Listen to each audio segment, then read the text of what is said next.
This fight had it all. It had bravado, it had elbows, it had super leg kicks, it had a show-stopping, heart-stopping knockdown, and it had Superlek's secret weapon. This is Rodtang versus Superlek 1 championship.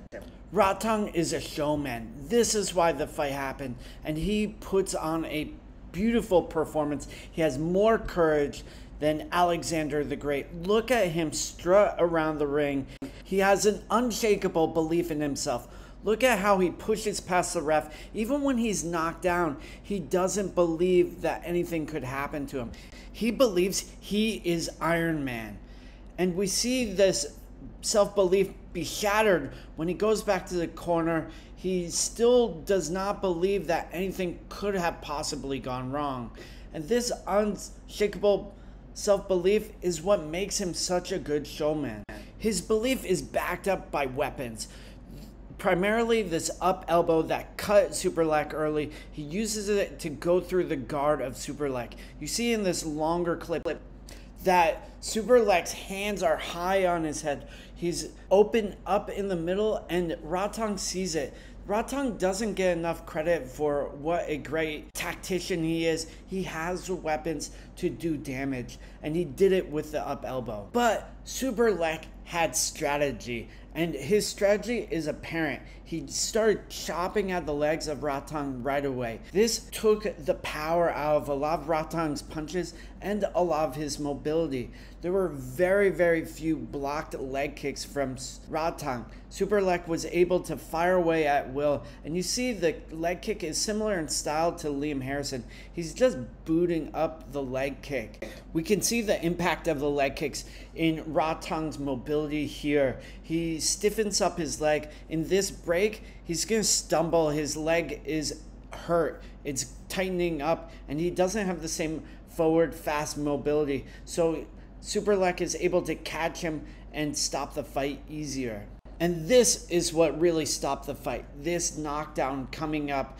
You see Superlek has Rodtang up against the ropes. He uses hand control and pushes him up against the ropes and finishes with a kick. But we see in this other angle, Rodtang is definitely hurt. We see when he stands up, look at his legs. They falter slightly. He sways. He is a little punch drunk. But again, bravado, showmanship. He's amazing at it, and he was able to convince a lot of people he wasn't messed up. What messed up Rodtang was Superlek's secret weapon, his hand controls. He just puts his hands and frames Rodtang over and over. This is perfect distance management. You can see Superlek using his hands here. He's able to avoid the attacks of Rodtang and keep him at range for his weapons. He's constantly dictating the fight very early, and he's able to switch from this outside range into knees, into the clinch, where he feels comfortable away from Rodtang's dangerous elbows and dangerous hands.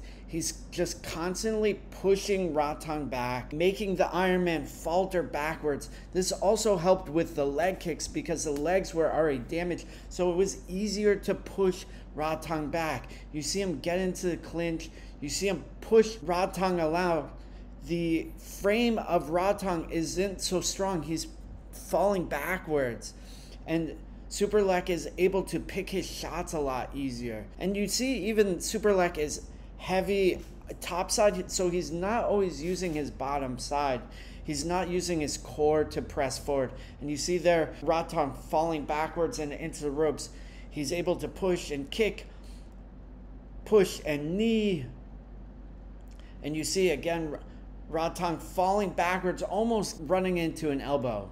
At the end of the day, this fight lived up to its height. It was an incredible performance by two elite level athletes, with Superlek taking the win. Do we see a rematch happening in the future? Hopefully. Chatri Sityodtong has talked about it. We'll see if it happens. And the scorecards have been released, and I think they are 100% accurate.